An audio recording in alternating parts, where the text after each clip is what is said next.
94 నుంచి 2004 వరకు 2 సార్లు తెలుగుదేశం పార్టీ ఆనాడు అధికారంలో ఉన్నది. 2004 నుంచి 2014 వరకు ఆనాడు కాంగ్రెస్ పార్టీ 2 సార్లు అధికారంలో ఉన్నది.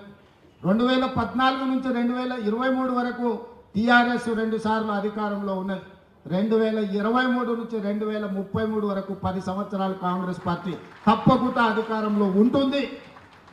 ఈరోజు ఎవరెవరైతే పార్టీ కోసం పనిచేస్తారో ఈ 10 సంవత్సరాలలో మిమ్మల్ని కాపాడుకున్న బాధ్యత పార్టీ తీసుకుంటుంది. మీనాక్షి నటరాజన్ గారు తీసుకుంటారు. 94 నుంచి 2004 వరకు 2 సార్లు తెలుగుదేశం పార్టీ ఆనాడు అధికారంలో ఉన్నది. 2004 నుంచి 2014 వరకు ఆనాడు కాంగ్రెస్ పార్టీ 2 సార్లు అధికారంలో ఉన్నది. 2014 నుంచి 2023 వరకు టీఆర్ఎస్ 2 సార్లు అధికారంలో ఉన్నది. 2023 నుంచి 2033 వరకు 10 సంవత్సరాలు కాంగ్రెస్ పార్టీ తప్పకుండా అధికారంలో ఉంటుంది. ఈరోజు ఎవరెవరైతే పార్టీ కోసం పనిచేస్తారో ఈ 10 సంవత్సరాలలో మిమ్మల్ని కాపాడుకున్న బాధ్యత పార్టీ తీసుకుంటుంది. మీనాక్షి నటరాజన్ గారు తీసుకుంటారు.